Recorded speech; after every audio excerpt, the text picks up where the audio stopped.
ওই বাবা বলে, আর কোথাও বলিস না এমন কথা, বললে কিন্তু আর আমাদের কোনো কিছুই থাকবে না, মানুষ এসে সব নিয়ে যাবে। সাদ্দাত যখন বলে, বাবা আমি বলবো না, তুমি শুধু সম্পদগুলো উঠায়া তার মালিক আমারে বানায় দিবা। এবার তার বাবা সারা এলাকা থেকে মাটির নিচের খনিজ সম্পদ তুলতে থাকে, এলাকার সব জায়গা থেকে খনিজ সম্পদ তুলে সাদ্দাত এবার কোটি কোটি টাকার মালিক হয়ে যায়। তার বাবা বৃদ্ধ হয়ে মারা যায়, সাদ্দাত এইবার সব সম্পদের মালিক। আল্লাহ তাআলা কোত্থেকে উঠায় আনলেন সাদ্দাতকে? ওই সাদ্দাত পানির মধ্যে আল্লাহ তাআলা মারতে পারতেন, কিন্তু আল্লাহ পানির মধ্যে মারেন নাই, উঠায় একটা আশ্রয় দিছেন, দুনিয়ার সম্পদ দিছেন। সাদ্দাত এখন কোটি কোটি টাকার মালিক। তৎকালীন জামানার নবী সাদ্দাতকে প্রস্তাব দেয়, কুলু লা ইলাহা ইল্লাল্লাহ তুফলিহুন, বলো আল্লাহ ছাড়া কোনো ইলাহ নাই, তুমি সফল হতে পারবে। সাদ্দাত বলে, তোমার আল্লাহকে আল্লাহ মানলে কি হবে? বলে, আল্লাহকে আল্লাহ মানলে জান্নাত পাবা। সাদ্দাত বলে, জান্নাতের মধ্যে কি থাকবে? যতটুকু পরিমাণ বর্ণনা দেওয়া যায় নবী বর্ণনা দিলেন। সাদ্দাত, যদি তুমি আল্লাহকে আল্লাহ বলে মানো, আল্লাহর ইবাদত করো, জান্নাত পেয়ে যাও। আল্লাহর পক্ষ থেকে এই নিয়ামত, আল্লাহর পক্ষ থেকে এই জান্নাতের সুসংবাদ তোমার জন্য। সাদ্দাত বলে, টাকার তো অভাব নাই, নিজেও জান্নাত বানাবো। ইতিহাস বলে, যদিও সহিহ riwayat নাই জান্নাতের বর্ণনা সম্পর্কে, সাদ্দাত বলে, আমি সব কিছু বানাইলাম, জান্নাতের পরিপূর্ণ স্ট্রাকচার বানাইলো। সাদ্দাত পুরো জান্নাতের মধ্যে নবীর কাছ থেকে যা যা শুনছে সব কিছু দিয়ে জান্নাতটাকে সাজায় ফেললো। সাজানোর পর এবার যখন সাদ্দাত জান্নাতে ঢুকবে, কুল্লু নাফসিন যায়িকাতুল মাউত, মৃত্যু কিন্তু কাউকে ছাড় দেয় না।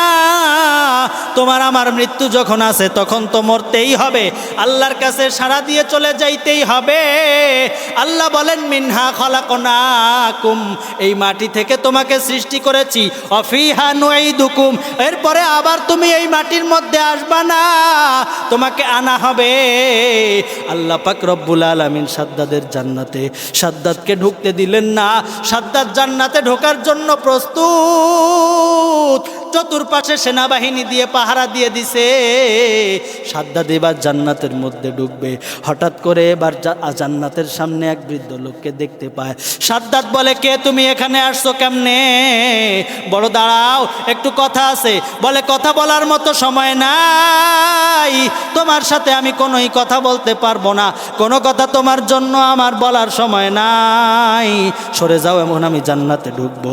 আল্লাহর রসুল বলেন, এই সাদ্দাতের সামনে থেকে, তখন আল্লাহর রসুলের যদিও সহিহ riwayat না, বর্ণনায় পাওয়া যায়, সাদ্দাতের সামনে থেকে আল্লাহ পাক রব্বুল আলামিন আজরাইলের পরিপূর্ণ রূপ প্রকাশ করে দিলেন।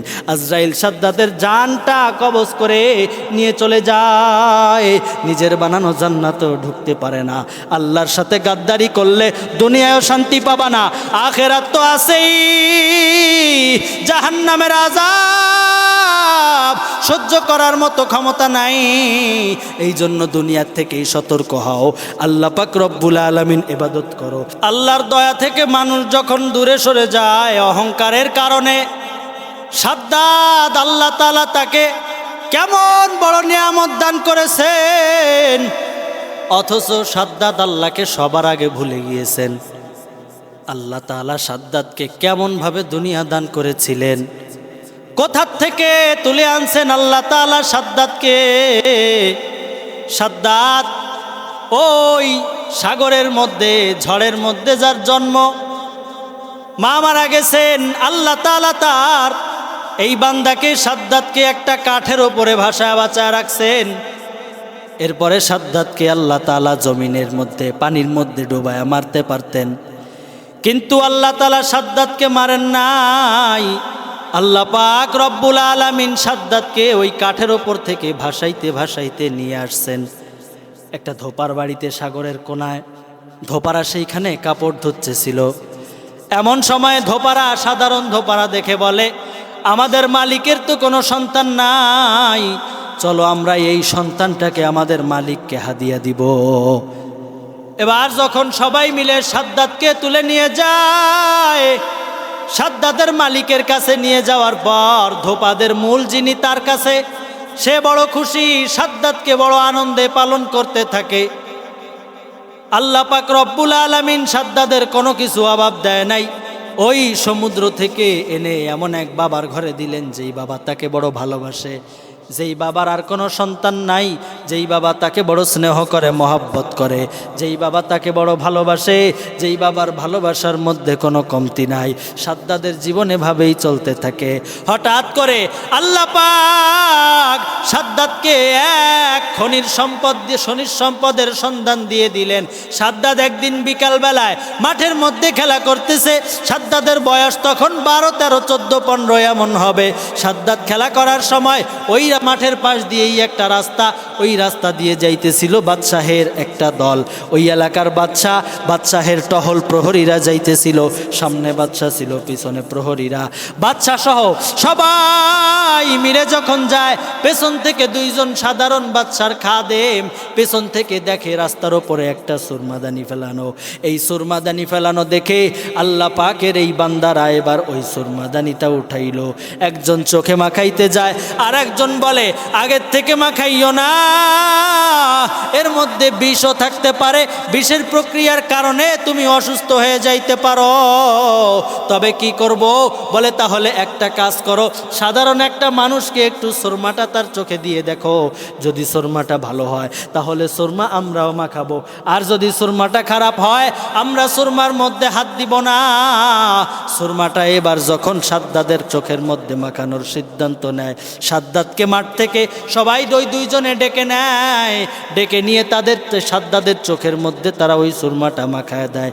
বলার সাথে সাথে আল্লাহ তাআলার এমন এক অলৌকিক কুদরতি সুরমা, সাথে সাথে সাদ্দাদ মাটির নিচের সম্পদগুলা সব দেখতে থাকে পানির মতো স্পষ্ট।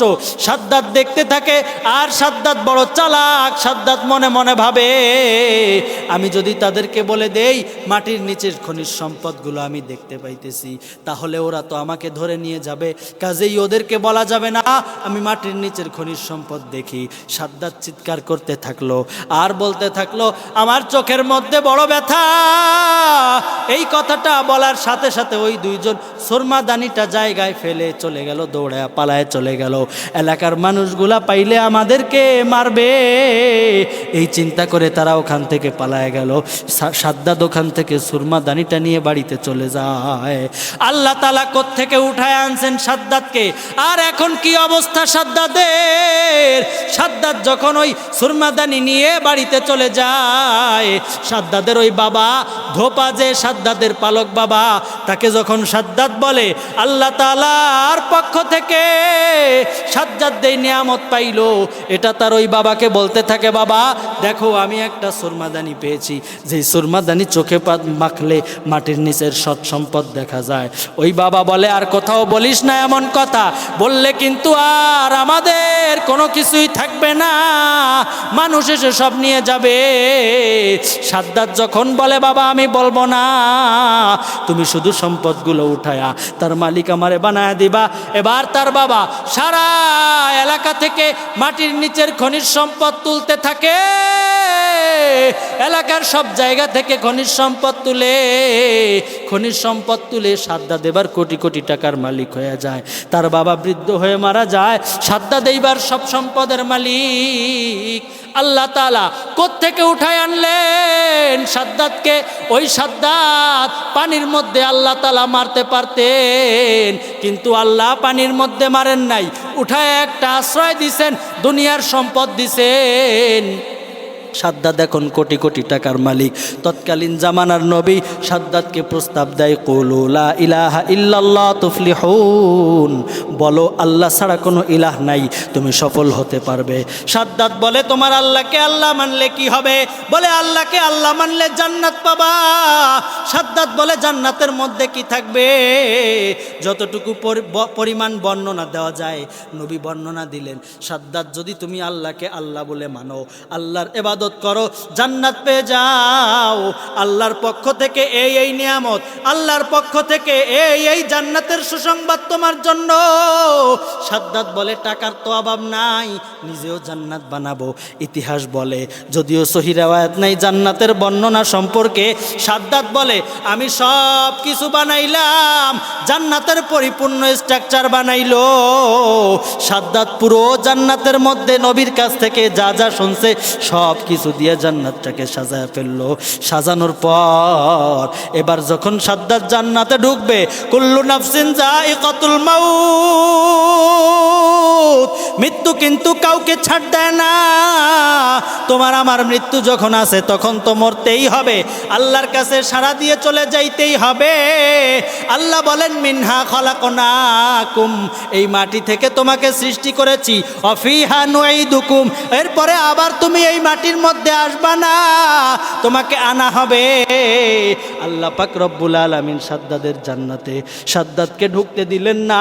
সাদ্দাত জান্নাতে ঢোকার জন্য প্রস্তুত, চতুর্পাশে সেনাবাহিনী দিয়ে পাহারা দিয়ে দিছে। সাদ্দাত এবার জান্নাতের মধ্যে ঢুকবে। হঠাৎ করে এবার জান্নাতের সামনে এক বৃদ্ধ লোককে দেখতে পায়। সাদ্দাত বলে, কে তুমি, এখানে আসছো কেমনে? বড় দাঁড়াও, একটু কথা আছে। বলে, কথা বলার মতো সময় নাই, তোমার সাথে আমি কোনোই কথা বলতে পারবো না, কোনো কথা তোমার জন্য আমার বলার সময় নাই, সরে যাও, এমন আমি জান্নাতে ঢুকবো। আল্লাহর রসুল বলেন এই সাদ্দাতের সামনে থেকে, তখন আল্লাহর রসুলের যদিও সহি রিওয়ায়াত না, বর্ণনায় পাওয়া যায় সাদ্দাতের সামনে থেকে আল্লাহ পাক রব্বুল আলামিন আজরাইলের পরিপূর্ণ রূপ প্রকাশ করে দিলেন। আজরাইল সাদ্দাতের জানটা কবজ করে নিয়ে চলে যায়। নিজের বানানো জান্নাতেও ঢুকতে পারে না। আল্লাহর সাথে গাদ্দারি করলে দুনিয়ায়ও শান্তি পাবা না, আখেরাত তো আছেই। জাহান্নামের আযাব সহ্য করার মতো ক্ষমতা নাই। এই জন্য দুনিয়ার থেকেই সতর্ক হও।